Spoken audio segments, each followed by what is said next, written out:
এই দেখুন লোটে মাছের ভুনা করতে বসিয়ে দিয়েছি পেঁয়াজ আদা রসুন কাঁচা লঙ্কা বাটা দিয়ে। হ্যালো বন্ধুরা, কেমন আছো তোমরা সবাই? আশা করি সবাই তোমরা ভালো আছো। আজকে কি কি বাজার হলো আমাদের, চলো তোমাদের সাথে একটু শেয়ার করে নিই। এই যে এখানে মাছের প্যাকেট নিয়ে এসেছি, এই প্যাকেটের মধ্যে দেখবো কী কী আছে। এই প্যাকেটটা খুলি, দেখি এই প্যাকেটের ভিতরে কী মাছ আছে এনেছে।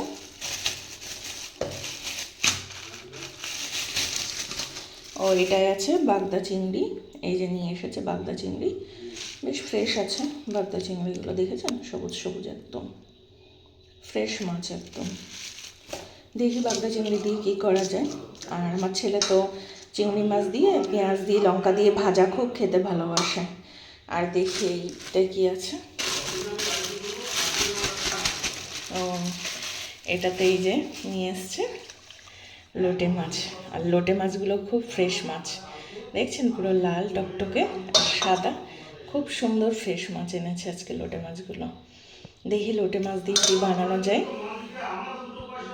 ধনে পাতা দিয়ে টমেটো দিয়ে ভুনা খেতে হেভি লাগে লোটে মাছের।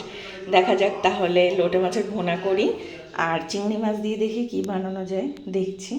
চিংড়ি মাছের একটা দারুণ রেসিপি যেটা সকালবেলা ভাত দিয়ে খুব সুন্দর লাগে খেতে, সেটা হচ্ছে এই যে পেঁয়াজ আর লঙ্কা ভাজবি, এবারে একটু নুন হলুদ দেবো, দিয়ে একটু চিংড়ি মাছ দেবো, দিয়ে ভাজা ভাজা করবো এর সাথে, দারুণ লাগবে খেতে।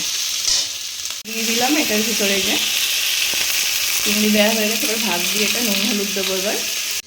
এই যে ভাজা হচ্ছে দেখুন। কেন ভাত না খেলে হবে? দেখো ভালো জিনিস করছি, যেটা পছন্দ করো। ভাত বেড়েছি, আর ভাতের সাথে চিংড়ি মাছ ভাজা। এই দেখুন লোটে মাছের ভুনা করতে বসিয়ে দিয়েছি পেঁয়াজ আদা রসুন কাঁচা লঙ্কা বাটা দিয়ে। আর পেঁয়াজটা ভেজে নিয়েছি একটু, নিয়ে বসিয়ে দিলাম। এবার আস্তে আস্তে এটা হবে। কষাচ্ছি, মালাইকারি করব পেঁয়াজ আদা রসুন লঙ্কা জিরে গুঁড়ো লঙ্কা গুঁড়ো এগুলো দিয়ে। এবারে এর ভিতরে আমি চিংড়ি মাছটা দেবো, তারপর একটু আমল দুধ দেবো। এই যে চিংড়ি মাছ দিয়ে দিচ্ছি, আর একটু আমল দুধ দিয়েছি, যেহেতু নারকোলের দুধ নেই ওই জন্য আমল দুধ দিয়ে করছি এটা।